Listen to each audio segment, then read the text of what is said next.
মানবতা বিরোধী অপরাধের মামলায় মৃত্যুদণ্ড থেকে খালাস পেলেন জামায়াত নেতা এটিএম আজহার। আদালত প্রাঙ্গণ থেকে বিস্তারিত জানাচ্ছেন সহকর্মী মিজান আহমেদ। মিজান, রায়ে আর কি বলা হয়েছে বিস্তারিত জানাবেন আমাদের।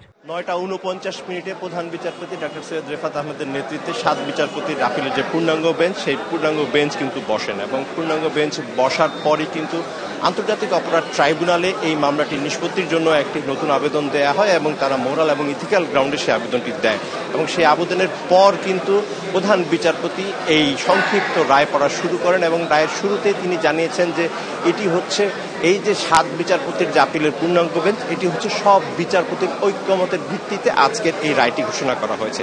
পাশাপাশি তিনি শুরুতে যেমনটি বলেছেন যে ফৌজদারি দণ্ডবিধির যে রীতিনীতি রয়েছে বিগত 400 বছর ধরে, সেই রীতিনীতির লঙ্ঘন হয়েছে এই আলোচিত মামলায় যেই প্রক্রিয়ার মধ্য দিয়ে দণ্ড দেওয়া হয়েছে।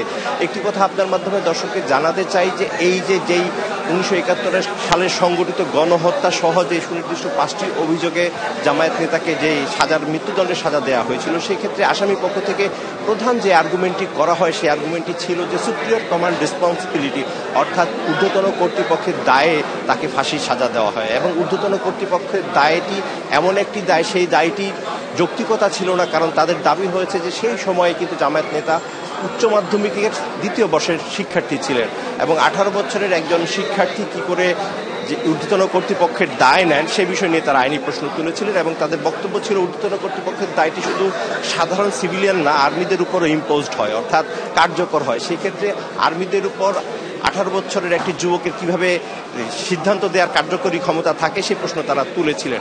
এর পাশাপাশি তারা আরও বলেছেন যে হেয়ারসে এভিডেন্স, অর্থাৎ শোনা সাক্ষের ভিত্তিতে যেই দণ্ডটি দেওয়া হয়েছে সেই দণ্ডটি ছিল হচ্ছে তৈরি করা সাক্ষী ভিত্তিতে এবং সেই দণ্ড যথাযথ ছিল না এবং সেই আর্গুমেন্টটি তারা করেছিলেন এবং পাশাপাশি এও বলা হয়েছিল যে সাক্ষীদের যেভাবে রাষ্ট্রপক্ষের সাক্ষীদের যেভাবে জেরা করার কথার সুযোগ রয়েছিল সেই জেরা করার সুযোগ কিন্তু আসামি পক্ষকে যথাযথভাবে দেয়া হয়নি, সেই কথা তারা বলেছিলেন। আপনার মাধ্যমে জানাতে চাই যে বহুল আলোচিত এই মামলাটির ধারাবাহিক প্রক্রিয়া কিন্তু অনেক পুরনো, কারণ 1914 সালের 30শে ডিসেম্বর আন্তর্জাতিক অপরাধ ট্রাইব্যুনাল কিন্তু এই 8টি অভিযোগের মধ্যে 5টি অভিযোগে তাকে মৃত্যুদণ্ডের সাজা দেন এবং পরবর্তী পর্যায়ে কিন্তু আপিল বিভাগে তারা আবেদন করেন এবং আপিল বিভাগে আবেদন করার পর কিন্তু 2019 সালের 23 অক্টোবর এই আপিলটি খারিজ করে দিয়ে কিন্তু সাজা বহাল রাখা হয়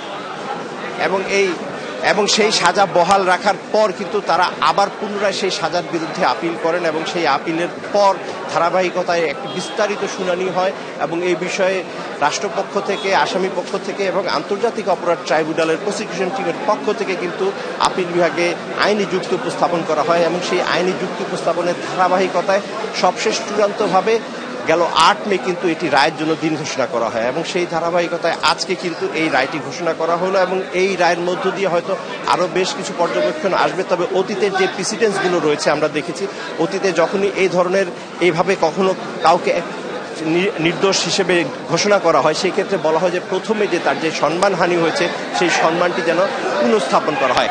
এখন আমরা দেখতে পাচ্ছি যে জামায়াতের নেতারা আসতেছেন এবং তারা হয়তো এখনই কথা বলবেন। আমরা হয়তো আপনার মাধ্যমে দর্শকদের জানাবো। আমরা দেখতে পাচ্ছি যে দেলাওয়ার হোসেন সাঈদী সহ ডক্টর আব্দুল্লাহ মোহাম্মদ তাহের জামায়াতের নেতারা রয়েছেন এবং তারা কিন্তু স্লোগানও দিচ্ছেন। সবার মাঝখানে রয়েছেন আইনজীবী শিশির মনির এবং এখনই তারা হয়তো গণমাধ্যমের কাছে তাদের এই রায় পরবর্তী যে প্রতিক্রিয়া সেই প্রতিক্রিয়া তুলে ধরবে এবং সেই প্রতিক্রিয়ার মধ্য দিয়ে আমরা জানতে পারবো যে আজকে সর্বোচ্চ আদালতের সিদ্ধান্তটিকে তারা কিভাবে দেখছেন এবং আগামীতে যে যিনি এখন বর্তমানে কর্নেল সেলে রয়েছেন তিনি আসলে কখন মুক্তি পাবেন। তো এই বিষয়গুলো হয়তো আমরা জানতে পারবো। আমরা চেষ্টা করছি সম্পূর্ণ তথ্য সরাসরি আপনার মাধ্যমে দর্শকদের কাছে তুলে ধরতে। এখানে আমি এই মুহূর্তে কিন্তু আমি মাইক্রোফোনটি দিয়ে দেব। আপনারা দেখতেই পাচ্ছেন যে জামায়াতের নেতারা কথা বলার প্রস্তুতি নিচ্ছেন এবং কথা বলা শুরু হলেই আমরা দিয়ে দেব। আমরা দেখতে পাচ্ছি মিয়া মোহাম্মদ গোলাম পারোয়ার রয়েছেন, আমরা দেখতে পাচ্ছি আব্দুল্লাহ মোহাম্মদ তাহের রয়েছেন, আমরা দেখতে পাচ্ছি আকন্দ যিনি তাদের আইন সম্পাদক তিনি রয়েছেন, অ্যাডভোকেট আকন্দ। কিছুক্ষণ পরে হয়তো কথা বলবেন তারা। আমরা মাইক্রোফোন দিয়ে দিচ্ছি।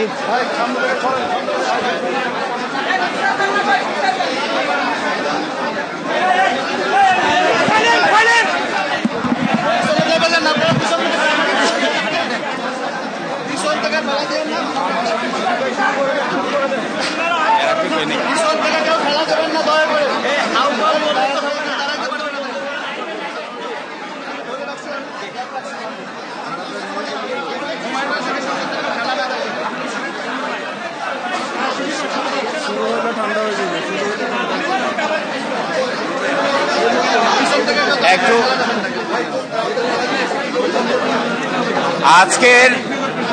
আজকের এই রায়ের জন্য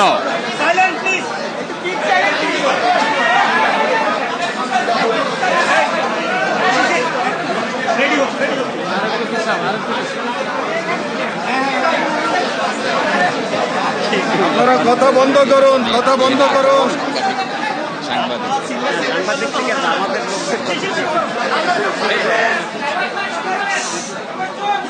আজকের এই রায়ের জন্য আমরা সর্বপ্রথম আল্লাহর শুকরিয়া আদায় করছি, আলহামদুলিল্লাহ। বাংলাদেশ সুপ্রিম কোর্টের আপিল বিভাগের পূর্ণাঙ্গ বেঞ্চ জনাব এটিএম আজহারুল ইসলাম সাহেবকে সকল অভিযোগ থেকে বেকসুর খালাস প্রদান করেছেন।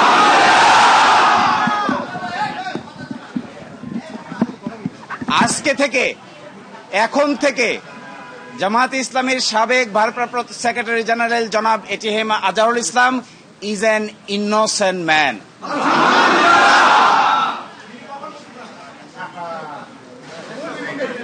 এই রায়ের মাধ্যমে আমরা মনে করি সত্য জয়ী হয়েছে, মিথ্যা পরাজিত হয়েছে।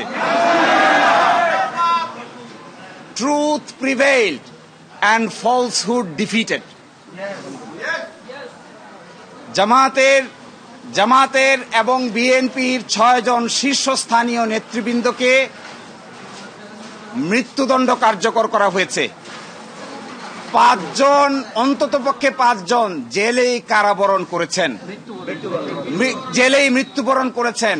দুনিয়ার ইতিহাসে এটা নজিরবিহীন নির্যাতনের শামিল।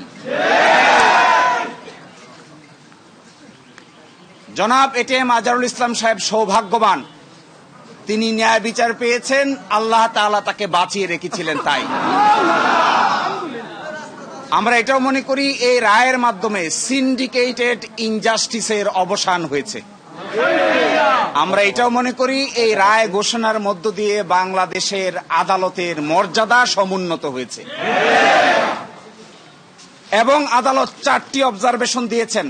তার মধ্যে প্রথমটি বলেছেন, অতীতের রায়ে বাংলাদেশ সহ এই ভারতীয় সাবকন্টিনেন্টের ক্রিমিনাল বিচার ব্যবস্থার পদ্ধতি চেঞ্জ করে দেওয়া হয়েছিল, এটা ছিল সবচাইতে বড় ভুল। আরো বলেছেন, আদালতের সামনে উপস্থাপিত সাক্ষ্য প্রমাণ অ্যাসেসমেন্ট করা ছাড়াই জনাব এটিএম আজহারুল ইসলাম সাহেবকে ফাঁসি দেওয়া হয়েছিল। এবং আরেকটি ইম্পর্টেন্ট কথা বলেছেন যে পৃথিবীর ইতিহাসে এটি একটি ট্র্যাভেস্টি অফ ট্রুথ, অর্থাৎ বিচারের নামে অবিচার। আরো বলেছেন, যে সমস্ত তথ্য প্রমাণ আদালতে হাজির করা হয়েছিল অতীতের আপিল বিভাগ তা সঠিকভাবে বিবেচনা করতে ব্যর্থ হয়েছে। ফলশ্রুতিতে আজকে জনাব এটিএম আজহারুল ইসলাম সাহেবকে বেকসুর খালাস প্রদান করেছেন। বাংলাদেশের ইতিহাসে নয়, পৃথিবীর ইতিহাসে এটি একটি নজিরবিহীন ঘটনা হয়ে থাকবে। এরই মাধ্যমে আমরা মনে করি ন্যায় বিচার প্রতিষ্ঠিত হয়েছে, সত্য বিজয়ী হয়েছে, মিথ্যা পরাভূত হয়েছে।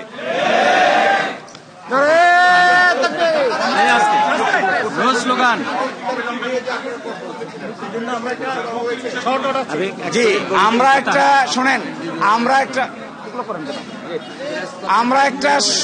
একটা শর্ট অর্ডার চেয়েছি, অ্যাডভান্স অর্ডার চেয়েছি। এই অ্যাডভান্স অর্ডারটার আদালত মঞ্জুর করেছেন। আদালত বলেছেন আমরা চেষ্টা করব আজকেই যেন এবং আজকে এবং কালকের মধ্যে যেন এই শর্ট অর্ডারটা প্রসেস হয়ে জনাব এটিএম আজহারুল ইসলাম সাহেব মুক্তি পেতে পারেন, এই জন্য সকল আইনি ব্যবস্থা আমরা গ্রহণ করব। আর আরেকটা প্রেস কনফারেন্স আছে 11:30টায় বাংলাদেশ জামাত ইসলামীর পক্ষ থেকে ডিপ্লোমা ইঞ্জিনিয়ার্সে। এই প্রেস কনফারেন্সে আপনাদের সকলকেই স্বনির্বন্ধভাবে দাওয়াত দেওয়া হচ্ছে। আর এই রায়ের প্রাথমিক প্রতিক্রিয়া হিসেবে বাংলাদেশ জামাত ইসলামের নায়েবে আমির ডক্টর সৈয়দ আব্দুল্লাহ মোহাম্মদ তাহের আপনাদের সামনে আরো দুটি কথা বলবেন। আমি 1 মিনিট বলি, তারপরে বিসমিল্লাহির রহমানির রহিম। কুল জাল হাক্কা ওয়া জাহাকাল বাতিল ইন্নাল বাতিলা কানু জাহাকা। কোরআন বলেছে যে সত্যের বিজয় হবে, মিথ্যা দূরীভূত হবে এবং মিথ্যার পতন অবশ্যম্ভাবী। আজকে মহামান্য সুপ্রিম কোর্টের রায়ের মাধ্যমে এই সত্যই প্রমাণিত হয়েছে। অ্যাডভোকেট শিশির বলেছে সত্যের বিজয় হয়েছে, সত্যের বিজয় হয়েছে, সত্যের বিজয় হয়েছে।